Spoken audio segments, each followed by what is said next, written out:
Welcome to today's webinar about global dexterity, featuring presenter Dr. Andy Molinsky. This webinar is brought to you today by the Hiatt Career Center at Brandeis University, and I'm so excited for all of you to be joining us today. My name is Alexandra Stevens, and I am the Associate Director of Alumni Career Programs and Engagement at the Hiatt Career Center. We host these every month with a wonderful slew of speakers for you. We are excited to have a very diverse audience of alumni, students, parents, faculty, and friends joining us today from around the world. So a shout out to our audience members from Belgium, Brazil, France, Indonesia, Mexico, Singapore, Uzbekistan, and Zimbabwe, in addition to, of course, folks here in the United States. So very apt for today's topic. So to tell you a bit about our presenter, Andy Molinsky is an associate professor at Brandeis International Business School, and he is also the author of the award-winning Harvard Business Review press book, Global Dexterity: How to Adapt Your Behavior Across Cultures Without Losing Yourself in the Process. He specializes in cross-cultural interaction in business settings specifically, and has created a popular MBA course focused on cross-cultural adaptation. His work has been featured in a range of media outlets, including the Financial Times, The Economist, Forbes, NPR, and the Harvard Business Review, just to name a few. He received his PhD from Harvard Business School, where his doctoral thesis examined the challenges Russian immigrants face when learning to interview and network in the US. And finally, prior to entering the world of business and academia, Andy worked in France and studied in Spain. So Andy, welcome to today's webinar. We're so excited to have you. Thank you so much, Alexandra. I really appreciate it. And hello to everybody out there. It's great to be here with you.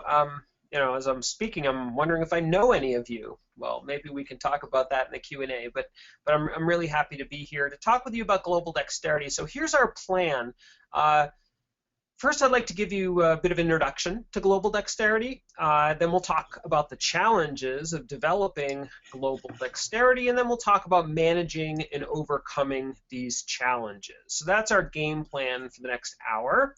And before we get into it, I wanted to take a few quick poll questions, just as Alexandra said before, to take the pulse of the audience, just to get a sense of your international background.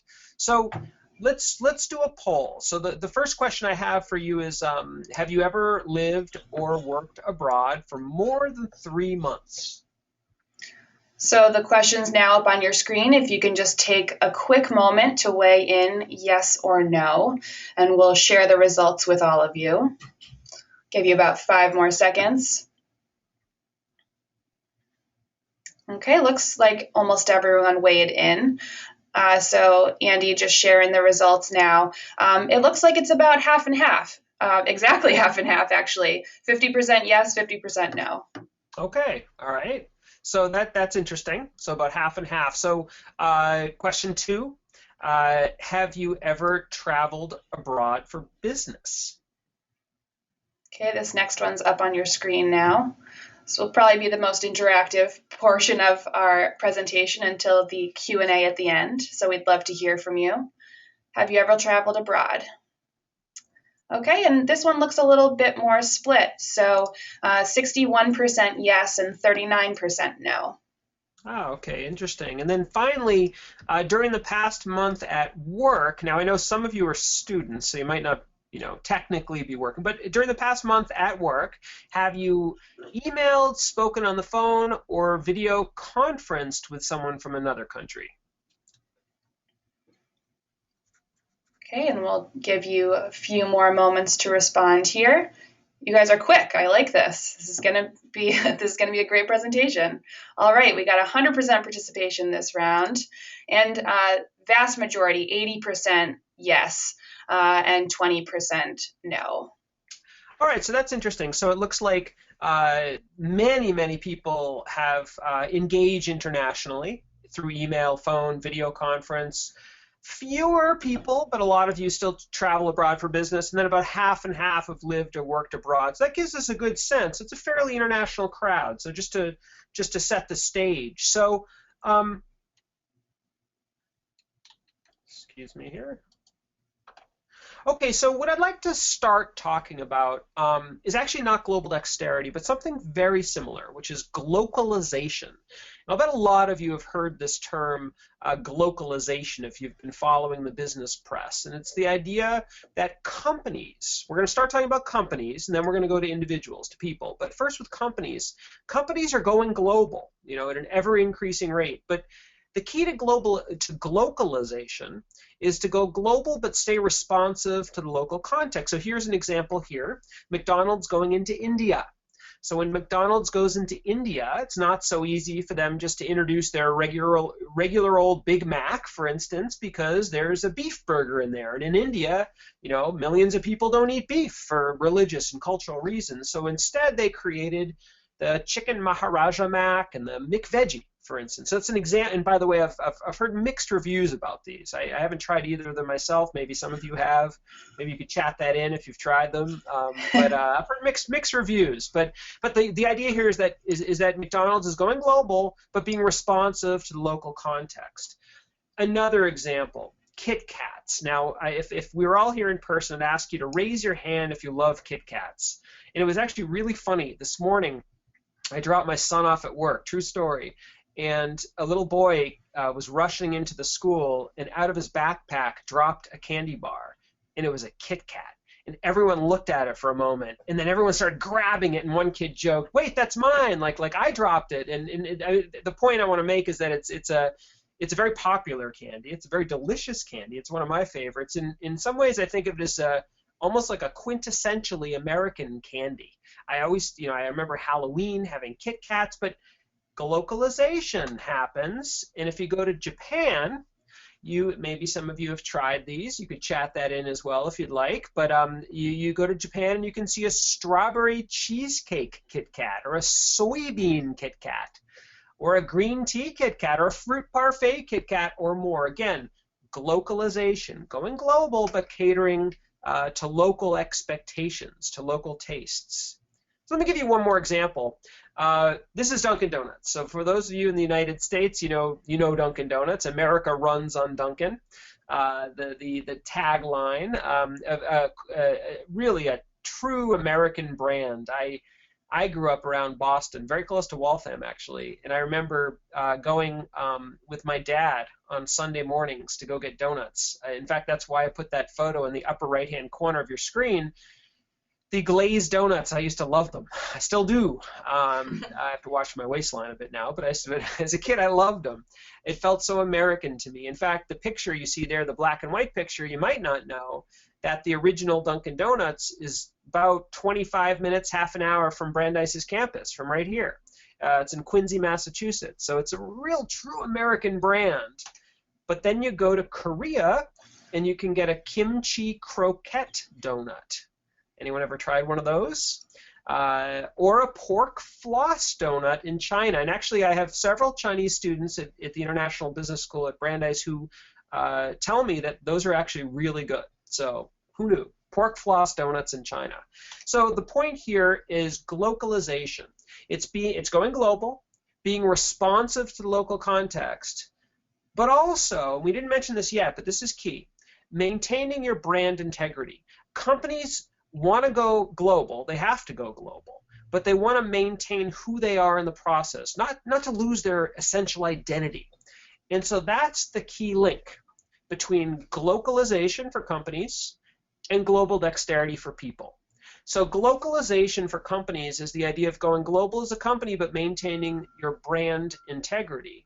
Global dexterity, which is our focus today, is on going global as an individual, going across cultures, but maintaining your personal integrity in the process, not losing yourself in the process. So that's indeed what global dexterity is. Global dexterity is the ability to adapt your behavior smoothly and successfully to the demands of a foreign culture, but without losing yourself in the process. And there are two key parts of this definition. The first key part is the smoothly and successfully part. So, when you go abroad, when in Rome, act like the Romans. You've probably heard that expression before. You You're going abroad, you want to be effective, whether you're on email or Skype, as many as it sounds like 80% of you are, or the 61% who travel on business, or half of you who have lived more than 3 months abroad. You want to be successful, you want to be effective, and you want to be appropriate, right? But at the same time, you don't want to lose yourself in the process. You don't want to stifle or suppress who you are. And that is the juggling act and the trick of global dexterity. So when I think about cultural adaptation, and I think about it a lot, I tend to divide the world between two different kinds of types or cases, the easy cases and the harder cases. So I want to actually start with the easy cases of cultural adaptation, sort of as a precursor to get into the concept of global dexterity. So easy cases of cultural adaptation. So this photo is what I would call almost like a cliched example of cultural adaptation, a typical easy case, exchanging business cards in Japan. So if you're American, if you've had your eye on culture and cultural adaptation, this is a very common case that you hear about.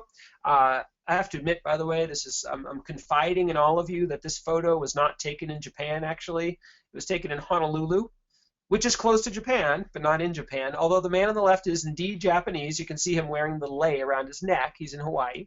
But they're doing the Japanese business card exchange. And so if we were here in person, we could play act this out, which would be fun. But we'll do it sort of virtually. So the man on the left, if you're exchanging a business card in Japan, you want to hold the card with two hands.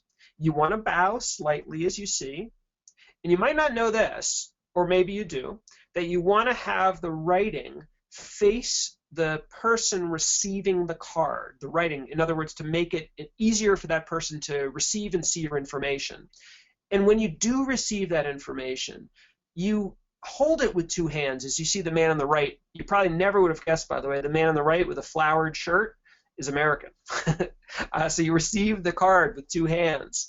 Then you would examine the card. You'd look at it carefully, thoughtfully, and then you might put it on the desk next to you. It's a very respectful ritual. In essence, the card is almost like an extension of the person. You need to treat it with great respect. Now, in the United States, we exchange a lot of business cards, and it's done very differently. I exchange business cards all the time. I go to conferences, I go to meetings, I give talks, all sorts of stuff. And the exchange is very different. And if we did it here in person, we could see that. You know, you might hand it with one hand, you might pick it, take the card with one hand, you might take a quick look at it. I'll tell you what I do. All the time when I receive a business card, I write on the back of it. I might say, you know, remember to email Alexandra a copy of report, or call Bob about, the Dunkin' Donuts project, or whatever it is. So you want to, it's actually very useful, because if you're at a conference and or at a business meeting and you're collecting 10, 15 cards, you kind of want to remember the personal connection you had with each one of them. And I might kind of stick them in my pocket afterwards. It's very, very different. So in Japan, if you were to write on a card or stick it in your pocket, that would be highly disrespectful. So my point here, though, is not about the differences necessarily. It's the idea that there are differences. No one would disagree with that, I don't think. There are differences, but it's not that hard to learn them. So I've had many Americans that I've worked with to learn how to exchange business cards in Japan. I've had Japanese students actually learning to exchange business cards in the US. There are clearly differences, but it's not that hard to learn the script, and you can learn it. You might feel a little awkward at first, but you can learn it, in a couple of minutes, really. So that's an easy case of cultural adaptation, and here are some others I picked from history. Other sort of, I would call it easy cases of cultural adaptation. So you can see in the upper left-hand corner, you've got President Nixon going to China in the 1970s and learning to eat with chopsticks. I'm guessing in California, or I think where he's from, or Washington, D.C., where he worked. He probably didn't eat with chopsticks, but he learned, and you maybe felt awkward at first or self-conscious, but he learned pretty quickly, it looks like. On the upper right-hand corner, you've got President Obama kissing Carla Bruni. That's who that is, Carla Bruni, Nicolas Sarkozy's wife, on the cheek, doing the double, well, here just single, but if we had a video, it would probably be a double cheek kiss. I imagine Obama maybe felt a little awkward at first. If I had to guess, at first he probably was more of a handshake guy or a hug guy. A lot of Americans like to hug. In France, you don't do that. You kiss. In fact, I lived and worked in France myself, and I remember learning the cheek kiss. And it was awkward at first for me, but I learned it pretty quickly. I would say it's an easy case of cultural adaptation. Bottom left-hand corner, you've got George W. Bush holding the hand of the former Saudi king. He actually passed away a few months ago. You might know. I always remark at this picture of how seemingly comfortable George Bush looks, actually adapting behavior here. I'm guessing he doesn't hold the hand of his oil buddies in South Texas. I guess he's into painting now, so maybe his painting buddies. But he makes the adaptation. And then the bottom right-hand corner, you've got the Clintons. This is when Bill was president, actually, and they're in Ghana, in the African country of Ghana. And you can see Hillary's really getting into it there. And they're wearing traditional Ghanaian dress, obviously different from what they would wear in Little Rock, Arkansas, or Washington, or New York State, or wherever they live. But they make the switch. So these are easy cases of cultural adaptation. But here's the rub. Here's the problem.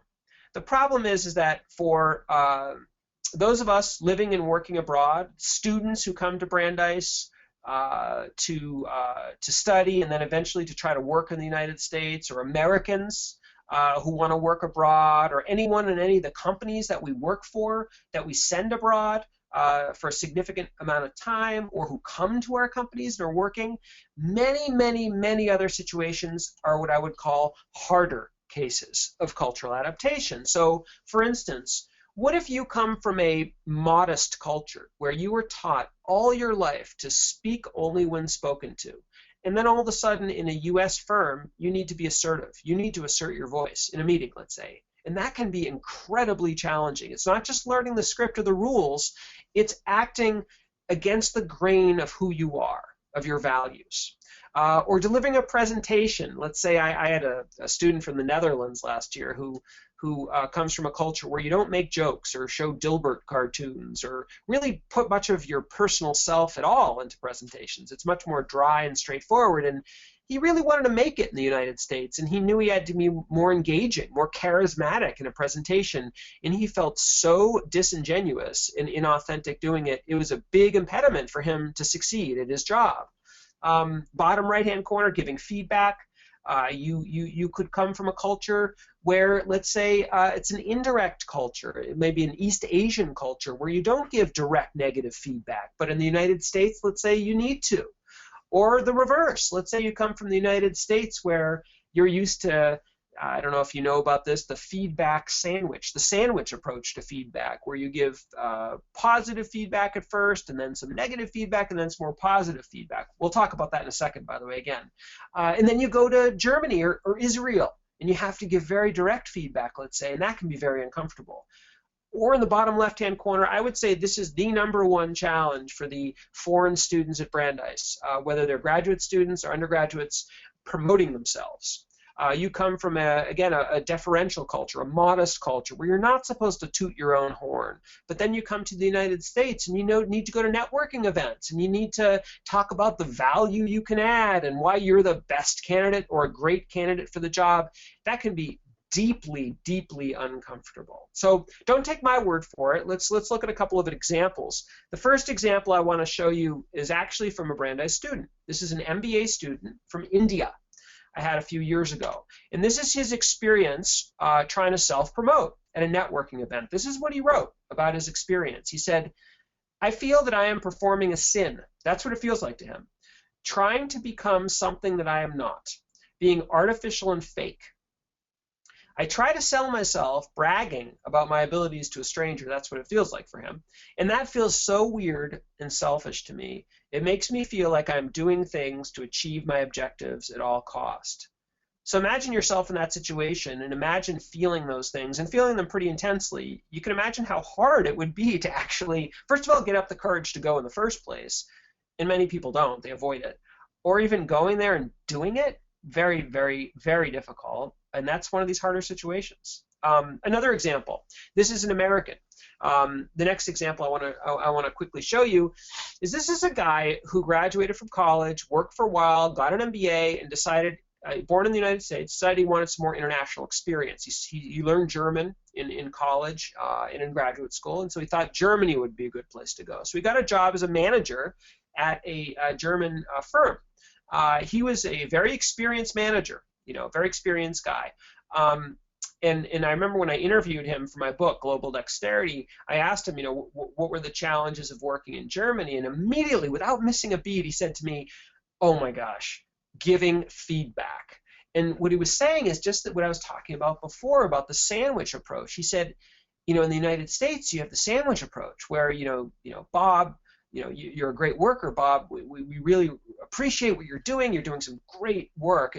There's this one little thing, though, that I wanted to talk to you about. So that's the sandwich, right? The positive feedback and then the negative feedback. And then at the end, more positive feedback. But overall, Bob, you're doing a great job. Just, keep to it.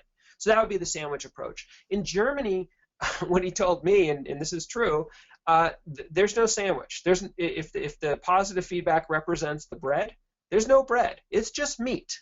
It's just meat. It's just the direct negative feedback. And that can be very uncomfortable to deliver. And so this is what he said about it. He said, in the US, we do the sandwich approach.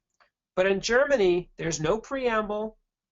There's no protecting anyone's ego. Just a blunt, direct message of, I don't like that, or that will not work. And it doesn't feel good to deliver that message. So he has to deliver that message. I felt like an ogre, that's what he said, or like a hostile witness at a trial. Now, from the German perspective, you understood the German perspective, it was being honest. And sometimes Germans will say it's also being efficient. You're not beating around the bush. You're just telling it like it is. But I didn't feel comfortable at all doing it. So these are just two examples. I have many, many, many more stories and examples in my book, for instance, Global Dexterity, and also elsewhere.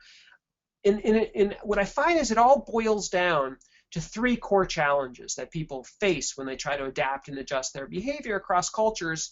And you heard elements of these challenges in these stories. So the first is the authenticity challenge. It's the idea that I know how I need to act in this new culture to be effective, but this is not me. This does not feel like me. I feel disingenuous. I feel inauthentic.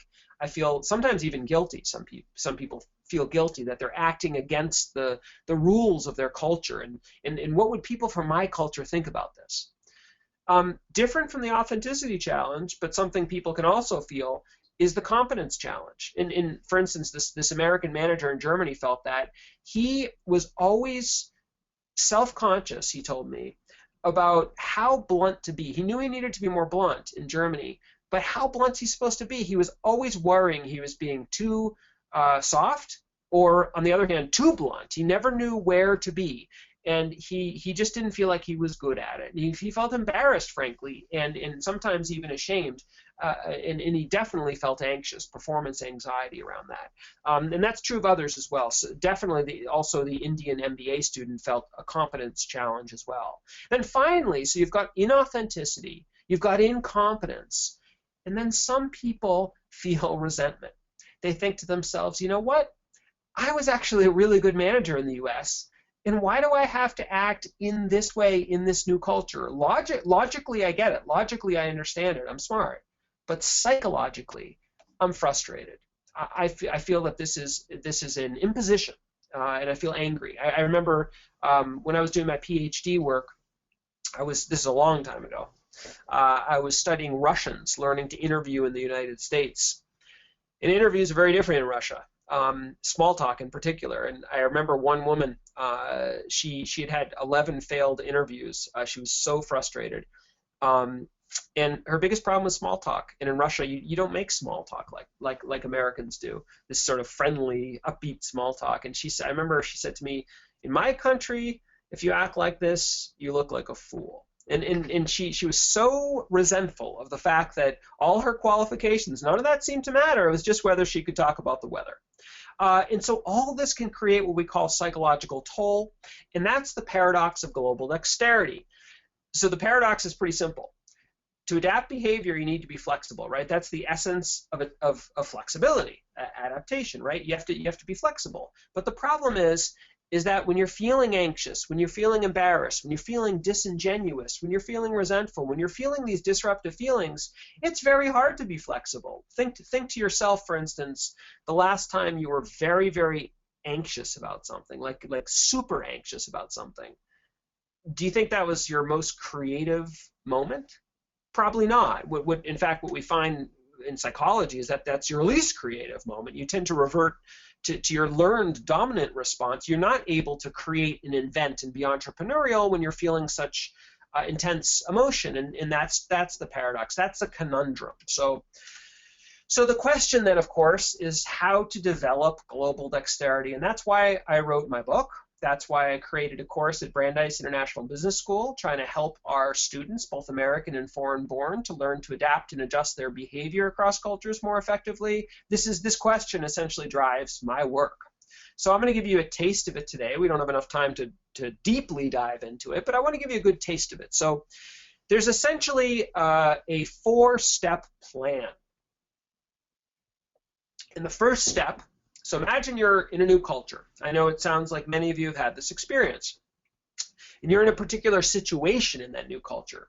The first step towards developing global dexterity is to diagnose the new, what I call cultural code. In other words, the rules of the road, how I'm expected to act in this situation. And then, by the way, how that's different from how I would naturally act. But how do I need to act in this situation? And so what I've found in my work over the past 15, 16 years is that you can take a particular framework that I'm going to show you in a minute, and you can apply that to any situation in the world, any situation, and you can understand the cultural code. And so here is the blueprint for understanding the cultural code.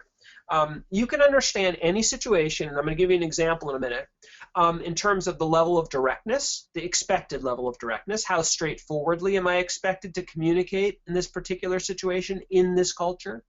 How much positive enthusiasm, how much positive emotion and energy am I expected to display? Formality, how much deference and respect am I expected to demonstrate in this culture, in this specific situation? Assertiveness, how strongly I'm expected to express my voice. Self-promotion, how positively I'm expected to speak about my accomplishments in this situation, in this culture. And then personal disclosure. How much am I expected to talk about myself personally, to reveal about myself? And you can apply this framework to any situation to understand the cultural code. So I want to do that right now just to sort of test drive it with you. And we'll just take a couple of the dimensions. We don't have time for all the dimensions, but let's take a situation and let's take a few dimensions. So I want to use a situation which is very relevant to our webinar today. It's a corporate career event webinar describing achievements to your boss. So that's a situation. And let's look at two cultures, US and India. And let's look at 3 dimensions. Remember before we had 6 dimensions. Now we'll just pare it down to 3 just for the purposes of this exercise. So we'll look at enthusiasm, assertiveness, and self-promotion. So when you're describing achievements to your boss in the United States, I would argue you want to be relatively enthusiastic. It's appropriate to show excitement for what you've done and accomplished. Assertiveness, I'd say again relatively high. You want to be seen as a go-getter. You don't want to appear weak or timid, right? And then self-promotion. Again, within reason, you're expected to promote yourself. You don't want to brag, but you want to promote yourself. After all, that's the whole purpose of the discussion in some ways, right? Describing your achievements to your boss. In India, however, very, very different. Now, by the way, India is a huge country. I recognize that, and I know that it will probably vary by region, by industry, by city perhaps, even by the background of the person you're interacting with, and I talk a lot about that in my book, but we're looking at broad brushstrokes right now. So in India, and I think most people from India would recognize this. So the American style of enthusiasm would essentially be inappropriate for such a serious informal discussion with your boss. Assertiveness, again, the American style of assertiveness is way too aggressive. Instead, you need to show deference and composure. It's interesting. There's been a lot of interesting research about preferred emotional expression across cultures. And whereas in the United States, it's excitement and enthusiasm, in India, in China, in Taiwan, in Korea, it's composure. It's being able to compose yourself. Self-promotion, again, speaking openly about accomplishments is taboo in many situations. Remember from the previous MBA student example, he felt like it was a sin. Those were his words. So that's the first step in developing global dexterity, diagnosing the new cultural code, and of course comparing it to the code of the culture that you're in. The next step, which is key because this is not a one-size-fits-all situation, you need to identify your own personal challenges. So let me introduce someone to you. It's Sandeep. Let's say he's an MBA student at the International Business School at Brandeis. He could really be it could be an undergrad, he could be at Heller, it could be anywhere. Doesn't even have to be at Brandeis. So let's take the situation again of describing achievements to his boss, and let's take the dimension of self-promotion.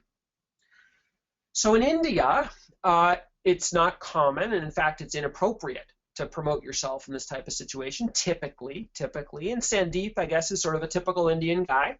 And so in terms of his personal comfort zone, where he feels comfortable, it's pretty narrow. And it's pretty far to the left. He feels only comfortable with a very low level of self-promotion. And you see the problem here, right? The American zone of appropriateness, where he needs to be, is higher. Now, it's funny, sometimes people from outside the United States think that the answer is 7, that Americans are like incredibly self-promotional, and sometimes they are, but I would argue it's probably more in the 4 to 6 range. Either way, there's a gap, right, between where Sandeep feels natural and comfortable and where he needs to be. Okay, so that's the gap. But not everyone is the same. So let's take Sandeep's friend Raj. Sandeep and Raj were both born in India.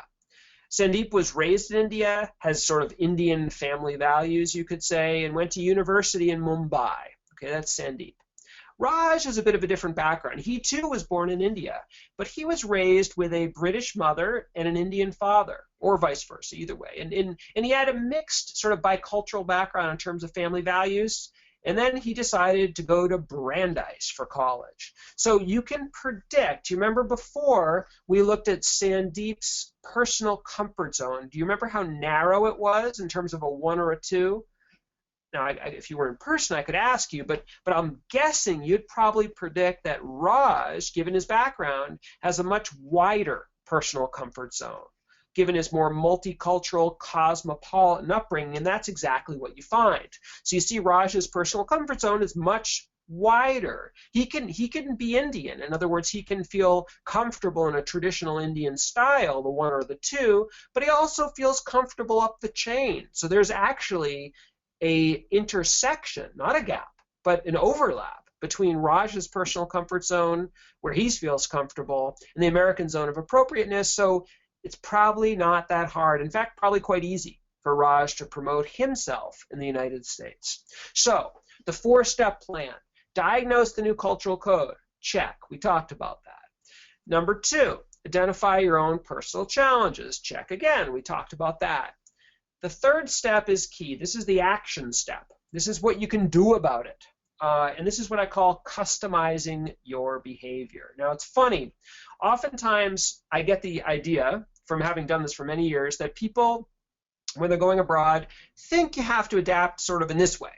In other words, when in Rome, act like the Romans, and in fact, act exactly like the Romans. In other words, hit that center bullseye of the archery target. This is obviously a metaphor. In other words, mimic, be just right, be just exact. But what I find is that the reality of cultural adaptation is a bit different. There's a range. There's a range in a new culture. And what you need to do is you just need to find some place in that range that's both appropriate, that's in the range, and also comfortable enough for you. And you can actually tweak or adjust your behavior and be appropriate at the same time. So I tend to use different metaphors or images with people I work with, and I feature this in the book as well, to help people understand how they can customize or personalize their behavior in a new culture. And one of them is a sort of a funny metaphor, but I find it very effective myself, is like a tailor. Like, very few of us go to the store, buy a pair of pants, and put them right on and they fit perfectly, right? We need to maybe take them out at the waist. I'll tell you, I do. I have to take them out a little bit at the waist or shorten them at the legs or whatever it is. And same thing with women's clothing, I am imagining as well. It's hard to buy stuff right off the shelf, right? That's why tailors exist. And so that's a metaphor in a sense for cultural behavior as well. You can tweak. You can make minor but meaningful adjustments in your behavior to make it fit right for you. Another image I like to use, actually, a different image, but I think also effective, is the idea of a chef. How many of you like to cook out there? I'm guessing a lot of you. I do too, actually. And think of being not just a chef, but a fusion chef, chefs that blend ingredients. So on the left, if you're a Food Network aficionado, it's a television station in the United States, you'll notice Kat Cora on the left is a American-born chef from the South who has Greek and Mediterranean family roots, and so she blends sort of Southern ingredients with a Mediterranean flair. And then you've got Wolfgang Puck on the right. He was probably the quintessential American fusion chef from Austria, came to California, has European sensibility, but uses the freshest California ingredients. And so you can create, in the food world, you can create food fusions in the food world. And many of us are familiar with these, taking, let's say, creme brulee, a delicious French dessert, and adding a little cardamom to it, a little Indian twist to it, right? It's still creme brulee, but it's got that little twist. Or a kimchi burrito. I wonder if anyone's ever had that, having a burrito, a Tex-Mex item, but then filling it not with rice and beans, but with kimchi. Now, there's an art to this. It's not, you don't just slap together ingredients. There's an art to it. There certainly can be less successful fusions. It's funny, when I show the slide to non-Americans, sometimes they say, wait, that's what I thought American food was like. But not really. but there are less successful fusions. But the idea is that with cultural behavior, you can do the same type of thing. You can create a cultural fusion between elements of your culture, elements of the new culture, and a blend that works. Of course, it has to be appropriate, but it works in the setting. So here, by the way, is Sandeep's cultural fusion, our friend Sandeep from before. This is what he did. So he ended up talking about his personal accomplishments, but also in the context of the team. The idea was that he was blending sort of an individualistic approach with more of a collectivistic approach, and that felt more comfortable to him. He framed his accomplishments as contributing to the goals of the organization. He didn't just talk about what I did. He talked about what I did that helped the organization. So he was still able to self-promote in a way, but he connected it to a collective goal, which made him feel actually, frankly, more comfortable about it. He talked about how proud he was to have been able to contribute. He remained as factual as possible. He tried not to exaggerate, because that was very uncomfortable for him. He did dial up. He did increase his level of enthusiasm a bit, just on the edge of being appropriate, but perhaps not the typical American, but certainly more than he had done before. And then inside his mind, he also customized his thoughts in a sense. He reminded himself why he was doing this in the first place, which was to advance at the firm. And that, in some ways, also made it more palatable to make these cultural adjustments. So we're almost at the end of our four-step plan and almost at the end of our webinar. So the first step is to diagnose the new cultural code. Then you identify your own personal challenges. Then you customize your behavior, right? That's the tailor or the chef. The final step is to make this new behavior. You've adjusted your behavior, right? You need to make it into muscle memory. You need to make this behavior your new normal, in a sense. I find inspiration from athletes. Athletes do this in terms of developing muscle memory. Now, I'm using a few Boston athletes here because, of course, we're in Boston. At least I'm in Boston. You've got Tom Brady on the left, the quarterback of the New England Patriots. Think about how many times he has thrown a pass, right? How many times he's practiced that motion over and over again so it becomes absolutely natural for him. Or in the upper right-hand corner, that's Koji Uehara, who's a pitcher for the Boston Red Sox. He's the closer. He has a very unique throwing motion that he uses, and he does it over and over and over again until it's just completely automatic. And then you've got Serena Williams, a different example, hitting a backhand. Like, think about, I remember when I was younger, I used to see pictures actually of Serena and Venus Williams, the Williams sisters, as kids playing tennis. Think about how many backhands she has hit in her life over and over again. The idea here is that you too can develop muscle memory. You can take your culture, your sort of like adapting cultural behavior and make it your own, make it your new normal, make it muscle memory. You can practice in realistic settings. I talk about this a lot in the book about how you can actually you want to challenge yourself, right? You want to challenge yourself probably in an increasingly challenging set of situations. At first, maybe in a mock or pretend situation, and then over time in more realistic and challenging situations, so that you're not only getting used to the behaviors, but you're getting used to performing the behaviors when you're a little stressed, right? That's the key as well. And then finally, feedback. Feedback is critical for learning any task. But as I've emphasized all along, right, it's not just sort of external feedback that we care about. We certainly do. In other words, how well I'm doing, am I acting appropriately? That's key. But we also care about sort of internal feedback as well, about, am I feeling authentic? So both kinds of feedback are critical. So I've developed two different tools. One is a score. They're called scorecards. The first is an external scorecard. So imagine you're abroad, or someone who works for you is in the United States, if you're American, and you want to judge their behavior. You want to have your behavior judged. You can, in a particular situation, someone can evaluate you in terms of your appropriateness, your effectiveness, along the different dimensions we talked about earlier. So is my directness not direct enough, just about right for the situation, or too direct? Same thing with assertiveness and self-promotion. And what's nice about this is it doesn't just tell you if you're acting appropriately or inappropriately, it tells you why and along what dimension. It's really nice to be able to kind of drill down on the specific aspect of the behavior you need to work on, or your colleague or employee needs to work on. But as I said before, it's not just your external scorecard that matters. It's also the second scorecard here, which is your internal scorecard. In other words, taking your own pulse inside yourself. How authentic are you feeling? Because that's key. That's key. So in this situation, as you see here, this person seemed to be moderately or very comfortable with all dimensions of the cultural code for whatever situation this was, but there was something about the directness that just wasn't comfortable for her or him.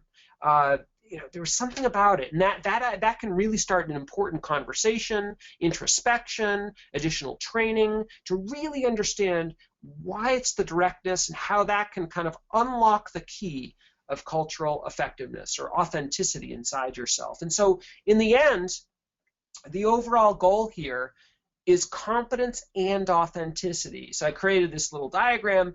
The goal is to get in the comfort zone. It's to feel authentic and competent. The reality is that there are going to be a lot of situations that when you're abroad, or when people you know or work with are abroad, where they're not in the comfort zone. And what's interesting is that you could probably take 10 or 15 or 20 situations that you find in your everyday work life and place them in one of these zones. And we'd probably find, if you're thinking of acting or working abroad, that you've probably got some situations in each one of the quadrants, or at least in a couple of the quadrants. So our experiences are not homogeneous abroad. We have different experiences in different situations, and the goal of global dexterity is whatever situation you're in, to try to move that situation towards the comfort zone. So let me just give a quick summary of key ideas, and then we'll open it up for some Q&A. The first point I want to emphasize is being effective across cultures is not just learning about differences. It's about learning how to adapt your behavior in light of these differences. That's a key. Second, people face three core challenges when adapting cultural behavior, and that was authenticity, competence, and resentment we talked about. And then finally, you can overcome these challenges in 4 easy steps. Diagnosing the new cultural code, finding your particular challenge with the new code, customizing or personalizing your behavior, and then ingraining it into your muscle memory. Thank you. Thank you so much, Andy. This has really given me a lot to think about, especially in our work with students and alumni from the career development perspective. So thank you so much. We are starting to get some questions in, so folks feel free to submit your questions about a specific situation or something Andy mentioned through the question box in the GoToWebinar control panel. But one of the first questions I have for you, Andy, going back to diagnosing the cultural code. What are some good resources you've come across over the years for helping folks to do that, whether it's a catch-all resource or specific books or articles that address the cultural codes in specific countries?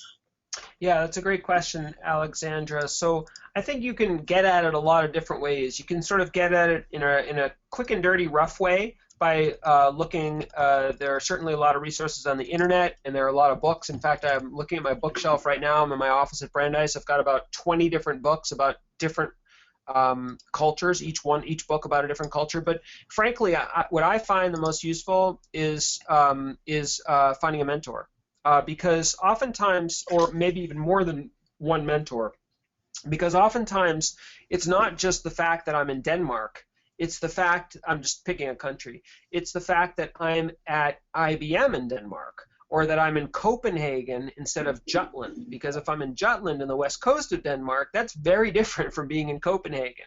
Am I in a big city? Am I in a small city? Am I in the south of the United States, or am I in the north? Am I in a corporate setting, or am I in a non-profit setting? Is the person I'm interacting with, are they a cosmopolitan who's been all over the world, or are they more of a local who's never traveled outside of their city? So all these questions are key, and I think a mentor, either someone from that new culture who is knowledgeable and sensitive to the idea of adapting across cultures, or someone from your own culture who's kind of made it abroad and succeeded and can help diagnose the code. I think either of those work. Wonderful. That's a great point. We have another question here in regards to developing muscle memory for global dexterity. How do you overcome the fear of losing your home culture by adapting to the new one, especially when you aren't in a place where you can practice presenting appropriately in both cultures? Yeah, losing yourself in the process is a big one. To be honest, I think what I find is that it's the idea of customization, and just like if we take another analogy, I mean the analogy we used before about cooking, and creating a fusion, you need to come up with your own recipe, a recipe that's going to work for you, and you can't just do that hypothetically. You need to do that in action. You need to really practice and adjust and try and tweak and change and experiment and get feedback both externally and internally. It's a real process. So I created a course at the Brandeis International Business School called Global Dexterity, where we used my book and these tools to try to help mostly foreign-born, but some American-born students learn to adapt and adjust their behavior without losing themselves in the process. And so I find that it really does, and I've worked with people individually as a coach as well. It takes a lot of experimentation and introspection, I would say, because you might try, for instance, taking Sandeep's example, he might initially try to mimic the American approach and just try to really promote himself, just like his American colleagues do, his most assertive American colleagues. I think very quickly he'll find out that he feels incredibly inauthentic and feels like he's absolutely losing himself. And so he might decide that that doesn't work for him. I think sometimes I find in the short term, the very short term, people can sort of suppress themselves and sort of just really mimic the new culture if they have to. But I think over time and sometimes very quickly, it feels so deeply uncomfortable that it's just intolerable. That's so true. We have another question here. So speaking about being direct, how does being very direct come across in American culture? And this is a generalization, but is it critical to use a less direct approach to relationships, both personal and professional? So we've been talking a lot about work relationships, but bringing personal into it is another interesting lens. Yeah, it's interesting, and this is where it's hard to, it's hard to give specific advice by generalizing about a country. At a country level, I would say America is probably moderately direct, right? We're not as direct as Israel or Germany, let's say, but we're much more direct than China or Korea or a lot of East Asian cultures. But that probably doesn't help someone give advice to someone who has to work with a specific person in the United States. People vary in terms of the directness that they feel comfortable with. Organizational cultures vary. There's some organizational cultures where being direct is quite valued, right? So, it really, it's a hard question to answer in the abstract, I would say. Yeah, I think, in addition to organizational and, each individual person is, of course, industry comes into it as well, industry and field. And in our Career Center here at Hiatt, we talk about that a lot with students, not just international students adapting to US companies, but any new professional adapting to a new company or field. So that's Yeah, absolutely. And I should actually mention, it's funny that we talk about directness. I have a piece coming out soon in the Harvard Business Review about indirectness and directness in cultural adaptation. So you can look out for it. awesome. Another question here is about interviewing. So there was a piece, I believe it was on NPR in the last several months or so, about international candidates applying for jobs in the United States and how typically US interviewers act very positive in the interviews. And you talked about emotional expression and how the US values that, creating a welcoming, happy environment for an interviewer so that all international candidates went out of the interview thinking they got the job.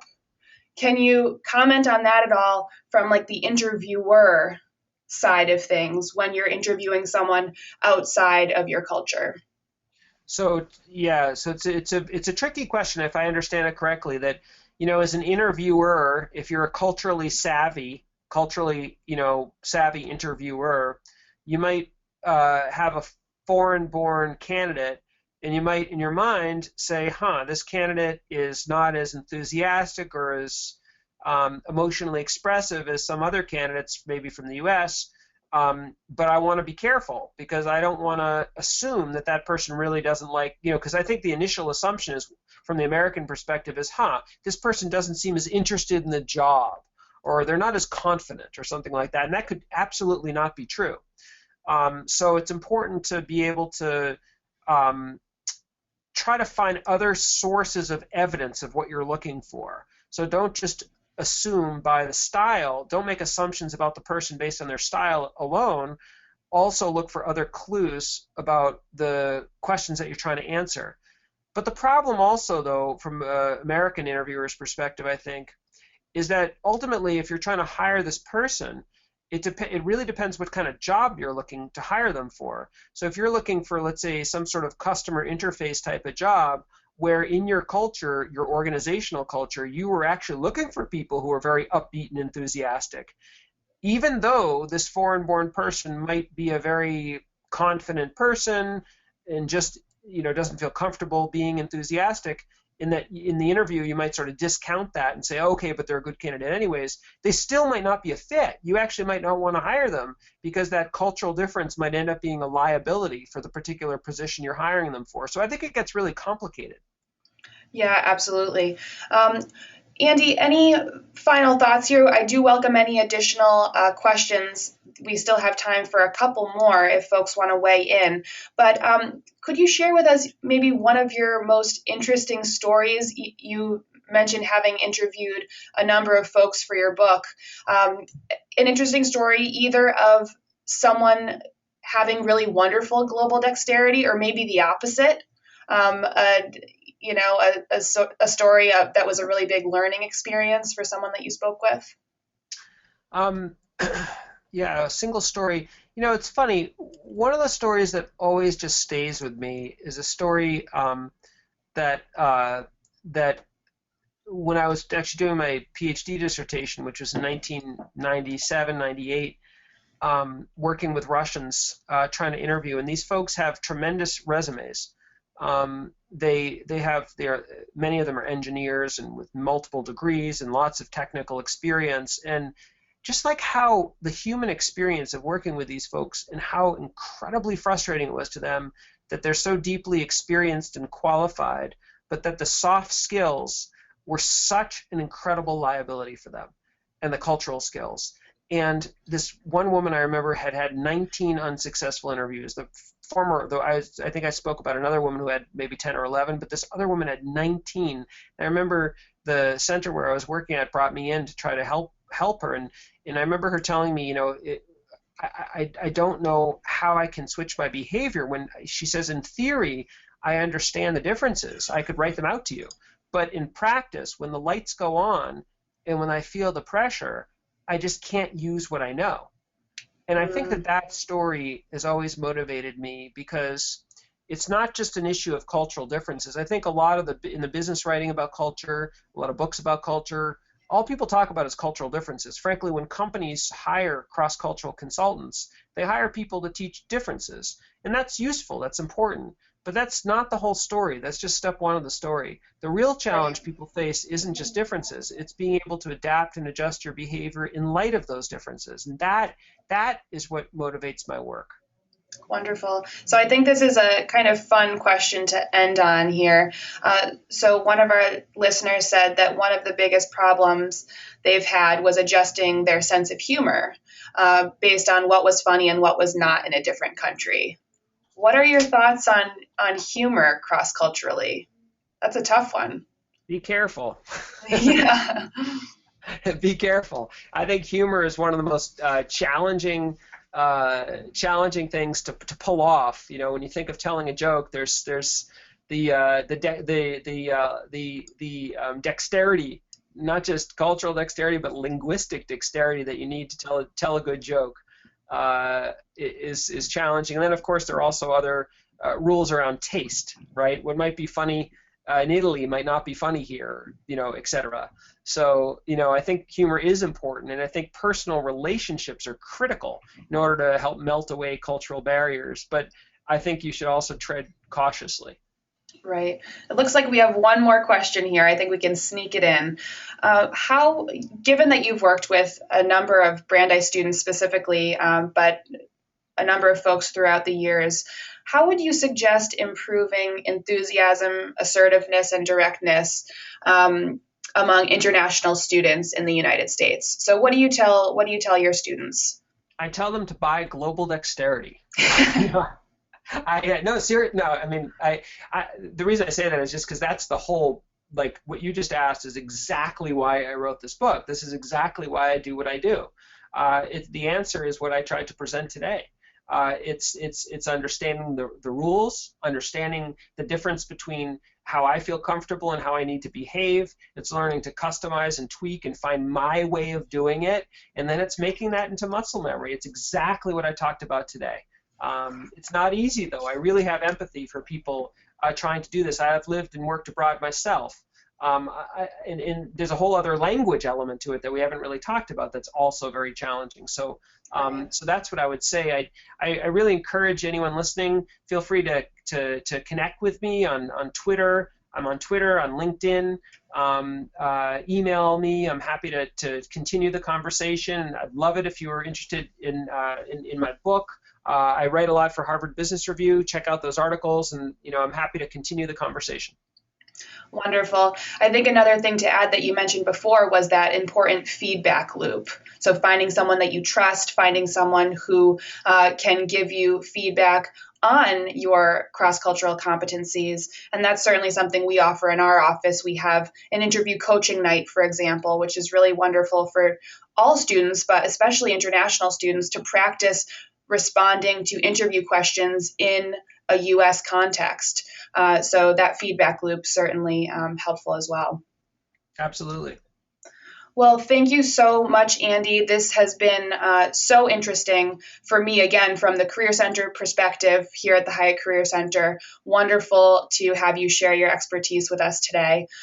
For folks who are still on the line, I did want to give you a couple next steps.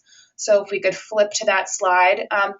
Please take a moment to fill out our satisfaction survey about today's webinar. As I mentioned before, we host a different speaker every single month, and we'd love to hear your feedback and find out ways we can improve our program offerings, or just hear wonderful praise as well. We love that.